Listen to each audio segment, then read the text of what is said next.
Class 11th chapter 6.1। ठीक है, structure of monocot root, एक बीजपत्री जड़ की संरचना। स्ट्रक्चर ऑफ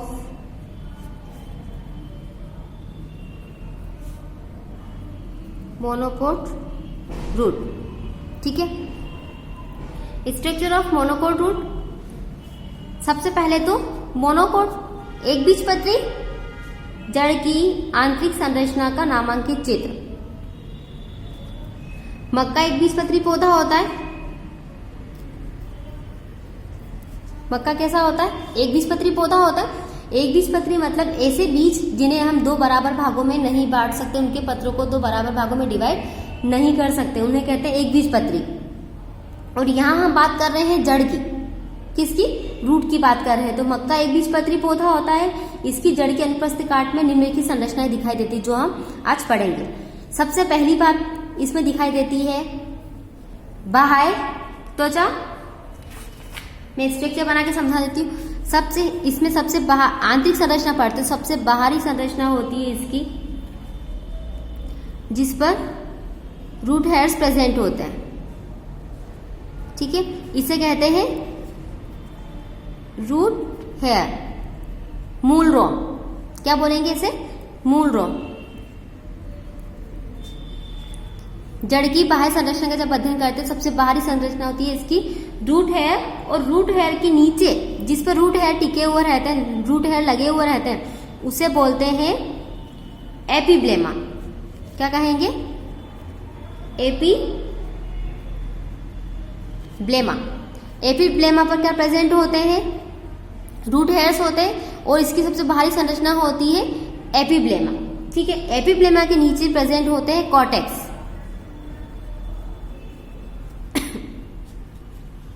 एपिब्लेमा के नीचे प्रेजेंट होते हैं कॉर्टेक्स।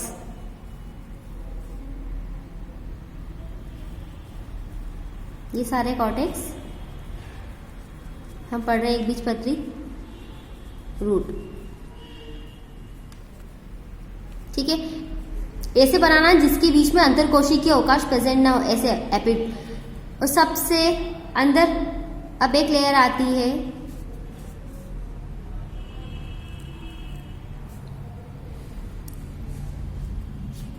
सबसे बाहरी सतह होती है एपिब्लेमा। एपिब्लेमा पर रूट्स प्रेजेंट होते हैं। रूट्स के अंदर की तरफ होते हैं कॉर्टेक्स। क्या प्रेजेंट होते हैं? कॉर्टेक्स। ठीक है, अब कॉर्टेक्स के अंदर एक संरचना होती है जिसको बोलते हैं एंडोडर्मिस। क्या कहेंगे? एंडोडर्मिस। ये वाला भाग होता है एंडोडर्मिस का वाला भाग, जो गोल होता है।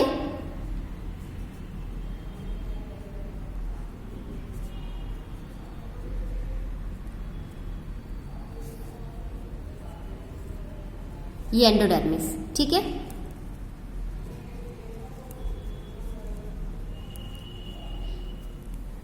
एपिब्लेमा, कॉर्टेक्स और अंदर एक गोल संरचना होती है, उसे कहते हैं एंडोडर्मिस। इसे अंतः त्वचा भी कहा जाता है। क्या कहा जाता है? अंतः त्वचा। ठीक है, एंडोडर्मिस के अंदर प्रेजेंट होते हैं मेटाजाइलम, फ्लोएम और पिथ। क्या होते हैं? एंडोडर्मिस के अंदर प्रेजेंट होते हैं मेटाजाइलम, प्रोटोजाइलम और पिथ, फ्लोएम और पिथ। ठीक है, इन सबको मिलाकर कहते हैं संवहनी पुल या वेस्कुलर बंडल। क्या कहेंगे? संवहनी पुल या वेस्कुलर बंडल। इसमें ये संवहनी पुल जो रहते हैं वो रेडियल प्रकार के, मतलब अरीय प्रकार के होते हैं। इनकी संख्या हमेशा बहुत अधिक होती है। इसमें एक बीजपत्री रूट्स में क्या होता है कि संवहनी पुल जो रहते हैं जाइलम, फ्लोएम, इनकी संख्या क्या होती है? अधिक होती है। फ्लोएम में चालन नलिका प्रेजेंट होती है। ठीक है, और इनकी संख्या दूसरे जो होते हैं एक बीजपत्री उनसे अधिक होती है। अब इसमें इसकी संख्या कितनी हो सकती है? अधिक होने का हम जो स्ट्रक्चर बना रहे हैं इसमें इसकी संख्या होगी 8। कितनी? 8। 1 2 3 4 5 6 7 और ये 8। ठीक है, ये होता है मेटाजाइलम। ये क्या कहलाएगा? मेटाजाइलम। मेटाजाइलम। इसके पीछे ये अरी प्रकार के होते हैं।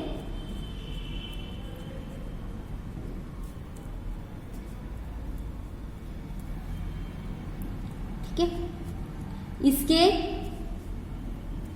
मैं बना देती फिर समझाती हूँ आपको। ये मेटाजाइलम और इसके पीछे जो प्रेजेंट होते हैं ये प्रोटोजाइलम। ये वाले भाग जो रहते हैं वो प्रोटोजाइलम। ठीक है, और इसके पास में यहां पर जो प्रेजेंट होते हैं वो कहलाते हैं फ्लोएम।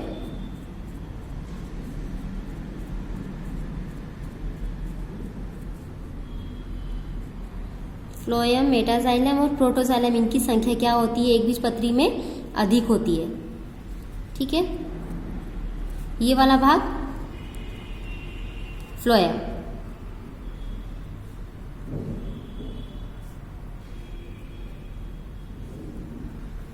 ओके, इसके बीच में प्रेजेंट होता है पित्त। क्या प्रेजेंट होता है? पित्त।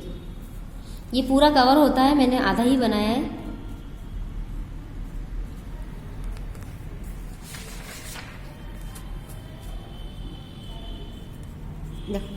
सबसे बाहरी भाग होता है बाह्य त्वचा। इसे एपिब्लेमा को क्या बोलते हैं? बाह्य त्वचा भी कहा जाता है।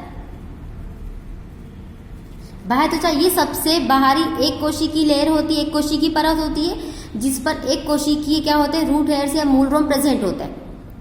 ठीक है, इसके अंदर दूसरा आता है कॉर्टेक्स। यह बहुस्त्री होती है, मृदुतकी कोशिकाओं का बना होता है, जिसके बीच में अंदर कोशिकीय अवकाश प्रेजेंट होते हैं। उसके अंदर वाला भाग होता है कॉर्टेक्स। यह सबसे आंतरिक सतह होती है और इसकी संरचना ढोलक के समान, मतलब किस आकार की होती है? गोल आकार की होती है। और इसके अंदर क्या प्रेजेंट होती है? संवहनी पुल प्रेजेंट होता है ना। और एंडोडर्मिस के नीचे प्रेजेंट होता है पेरिसाइकल। इसके यहां बना, इसके अंदर एक लेयर और होती है जिसको बोलते हैं पेरिसाइकल। ये एंडोडर्मिस, इसके अंदर एक लेयर होती है जिसको बोलते हैं पेरिसाइकल। पेरिसाइकल, ठीक है, इसके अंदर प्रेजेंट होती है। और इस अगला भाग होता है इसमें संवहनी पुल का, ये वाला भाग। इसमें संवहनी पुल की संख्या जो रहती है एकबीजपत्री रूट्स में संवहनी पुल की संख्या अधिक होती है। क्या होती है? अधिक होती है। इन्हें हम काउंट करके भी बना सकते हैं अगर स्ट्रक्चर बना है। तो ये वाला भाग जो रहता है वो रहता है मेटाजाइलम। इसके पीछे जो छोटे प्रेजेंट होते हैं उसको बोलते हैं प्रोटोजाइलम। क्या बोलेंगे? इसके पीछे जो प्रेजेंट होते हैं उसको प्रोटोजाइलम। और इसके पास में यहां पर जो प्रेजेंट होता है वो कहलाता है फ्लोएम। सभी में, सभी के पास में ये फ्लोएम। सबसे पहला एंडोडर्मिस, उसके अंदर होता है पेरिसाइकल। पेरिसाइकल के अंदर प्रेजेंट होते हैं वेस्कुलर बंडल। वेस्कुलर बंडल, इनकी संख्या अधिक होती है, जिसमें वेस्कुलर बंडल में ये वाला संरचना जो रहती है इस टाइप से गोल, ये कहलाती है मेटाजाइलम। इसके पीछे वाले जो भाग होते हैं वो प्रोटोजाइलम। और इसके पास में प्रेजेंट होता है फ्लोएम। और इन संवहनी पुल के बीच में प्रेजेंट होता है पित्त। क्या प्रेजेंट होता है? पित्त।